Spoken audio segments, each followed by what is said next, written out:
Pessoal, boa noite, Pai Senhor. Então, o nosso vídeo teve um probleminha, o vídeo da ministração hoje, e aí eu repostei ele. Eu fiz a live, teve um monte de corte, eu repostei. Mas está aqui no canal, tá? Eu vou botar aqui para aparecer no final desse vídeo nosso. Esse vídeo nosso aqui é o segundo vídeo, né, do nosso Você Me Perguntou, nosso programa aqui no canal, né? Nosso quadro. E eu estou respondendo a pergunta dos irmãos, né? Então, se você quiser deixar alguma pergunta aqui, é só deixar aqui nos comentários que eu vou ler com calma, né? E aí vou responder para o irmão, para a irmã. Se eu não souber, te leva para o Senhor, né? A gente pergunta a Deus juntos. O irmão Eliseu Fernandes, ele pergunta assim, ó, e onde tem dúvida, não há Deus, certo? Exato, muito bem colocado. É um jargão, né? Virou um jargão, mas é uma realidade. Deus não é Deus de confusão. Então isso é uma realidade, né? Embora as pessoas repitam isso como se fosse uma frase pronta, né? A palavra vai dizer lá em 1 Coríntios capítulo 14, versículo 33, que realmente Deus não é Deus de desordem, Deus não é Deus de confusão. Então, a ausência de paz, irmão Eliseu, por si só, ela já é uma resposta. A dúvida, né? A dúvida, ela gera essa ausência de paz. Então, Deus não deixa dúvida naquilo que ele fala. As minhas ovelhas conhecem a minha voz. As ovelhas do Senhor conhecem a voz do Senhor. Quando é Deus que está falando, quando é uma revelação de Deus, quando é um direcionamento do Senhor, quando a vontade de Deus é manifesta, não há dúvidas. Tá bom? Não há dúvidas. Então é esse ponto. Respondendo aqui a pergunta do irmão. Quando eu não sinto nada e Deus quer que eu case? Olha, aqui é um tema bem complexo mesmo. Porque assim, a gente vai entrar aqui em um monte de questões, né? Questão de casar sem amar, casar só porque você acha que a pessoa é boa, né? Então, assim, entra uma série de coisas.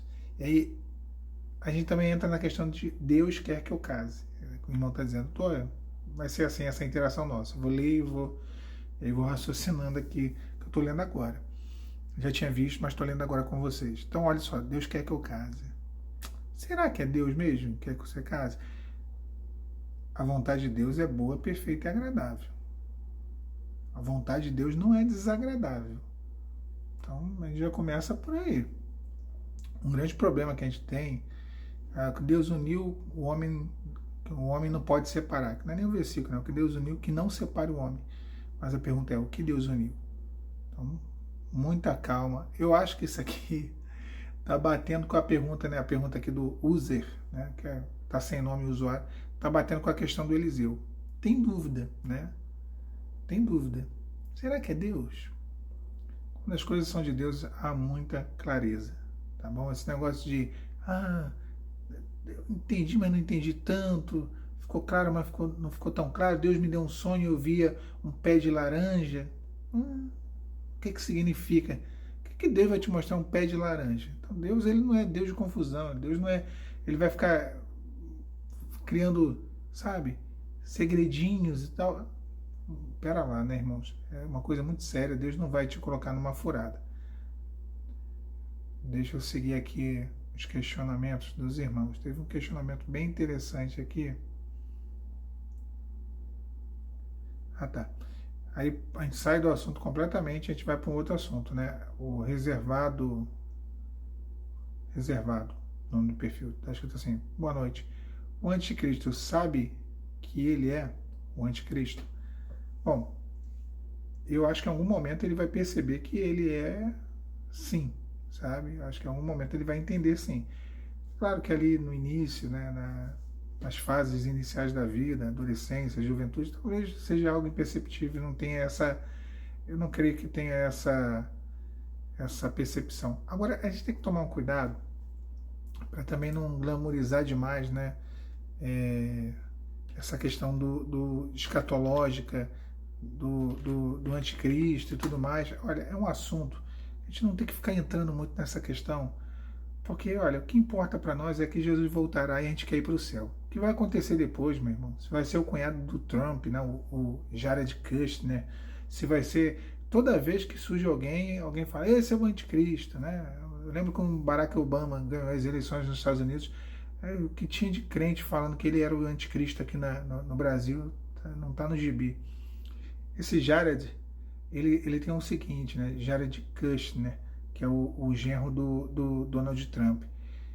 E ele é quem negocia a paz no Oriente Médio. Então, isso é um ponto que realmente acende um monte de alerta vermelho, porque o anticristo ele vai conseguir uma paz momentânea. Ele vai ser o cara que vai conseguir lá na base da diplomacia, da caneta, uma paz para o mundo, né? A paz mundial. E ele é o cara que está ali nas conversas com a autoridade palestina, com o primeiro-ministro de Israel, com as autoridades de Israel, resolvendo essa questão dos assentamentos, a questão das terras ali e tudo mais, todo o litígio que há entre a Palestina e Israel. Mas aí é falar, ele é o anticristo. Será que ele já sabe que ele é o anticristo? É conjecturar demais, sabe, irmãos? Eu acho que é uma coisa que, assim, se a Bíblia não lança muita luz sobre isso, é porque não deve ser pauta prioritária de preocupação. Né? A nossa pauta prioritária, de fato, deve ser a volta de Jesus. Agora, eu acredito que em algum momento ele vai sim ter uma ideia de que ninguém está enganado assim nesse nível, não, tá? Quando chega nesse nível, não há engano sobre os desígnios e os propósitos espirituais na vida das pessoas. Não há engano, tá? As pessoas sabem muito bem. Me recordo uma vez que uma autoridade religiosa, né, ela usou uma expressão nos anos 90 para o primeiro-ministro da União Soviética, nos anos 80, perdão, que a União Soviética caiu ali no início dos anos 90, para o Mikhail Gorbachev. Recebeu ele e falou, seja bem-vindo, príncipe de Gog, rei de Magog. E era uma expressão muito pesada e bíblica, porque esses dois reis do mundo antigo, eles eram totalmente contra o povo de Deus. Eles exterminavam os judeus, os hebreus, né? E eram inimigos do povo de Israel. Então, essa turma sabe né, onde eles estão pisando, eles sabem quem é que está manipulando, né, de fato, os bastidores. Quando João escreve Pérgamo, eu falei isso aqui em algum momento, Pérgamo significa o casamento pervertido. A carta de João às 7 igrejas da Ásia Menor, ele fala, eu sei quem se assenta, é o Senhor falando através dele, eu sei quem se assenta no trono. O trono de Constantino não era ele quem se assentava, era o próprio Satanás. E aí ele cria aquele casamento pervertido, o Estado, a religião babilônica, entra dentro do cristianismo, uma série de dogmas, de religiosidades e de coisas.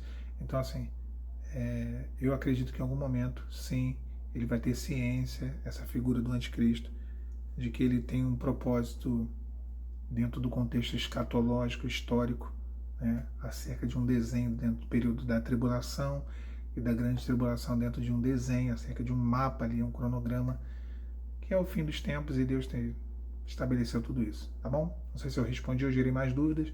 Se tiver alguma dúvida, deixa aqui embaixo, tá bom? No comentário, qualquer assunto. Esse quadro nosso aqui é para a gente conversar um pouquinho diferente, para falar de relacionamento, amém. Falar do anticristo, amém. Falar da volta de Jesus, amém também.